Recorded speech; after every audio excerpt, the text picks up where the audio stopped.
Je vous ai amené, je ne vais pas parcourir, je vous laisserai, si vous retrouverez tous les diocèses avec les œuvres déjà faites. Ah, merci. Vous pouvez chercher. Et on Vous peut, pouvez chercher, vous, si vous êtes originaire de votre diocèse, on peut aller chercher à chacun d'entre nous.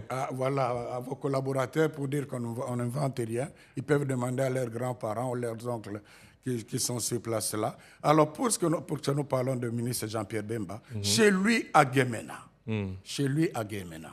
l'unique centre où on peut avoir accès à un examen IRM avec le scanner, dans toute la province d'ailleurs, c'est un centre qui a été inauguré le 9 mars dans le cadre de ces projets.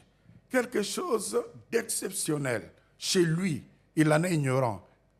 On peut se poser la question s'il s'occupe de la santé de cette population. L'autre posture... Seulement là, vous verrez, un diocèse comme lui Bouquet, avec une tranche, a construit une école moderne. Vous recevez les gens qui sont dans les projets, combien coûte une école. En plus de cela, avec la même tranche, un forage d'eau.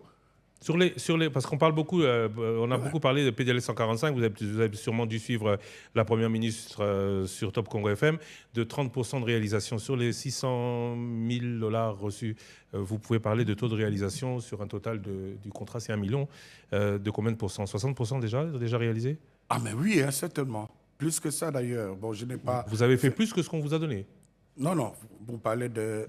Oui, parce qu'il y a des gens, des diocèses qui ont préfinancé. Parce que, par exemple, qui sont même endettés. Boma, par exemple, il a construit un centre d'analyse biomédicale dont les équipements coûtent très, très cher. Il a fait venir, il s'est arrangé avec un fournisseur pour amener déjà le matériel, comptant sur la troisième tranche qui n'est pas là. Donc, il y a des diocèses qui ont préfinancé pour ne pas mettre à mal le travail et qui attendent, qui se sont même endettés. Et les projets qui ont été inaugurés, M. Lusarqueno, Pablo Ayolite, c'était une recommandation de notre part, qu'on invite toujours l'autorité de l'État, la plus haute autorité de l'État qui est présente. S'il n'est pas disponible, donc l'État était là parce que c'est l'argent du gouvernement. Donc la transparence est là. La transparence est totale.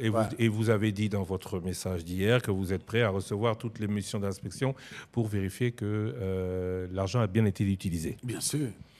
En ce moment, le pays est agressé. Ne doit-on pas attendre des pasteurs que vous êtes un message plus rassembleur?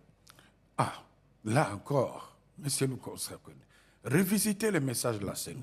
Aujourd'hui, quand on lit le message d'hier, de la Synchro, on sent la colère de l'Église.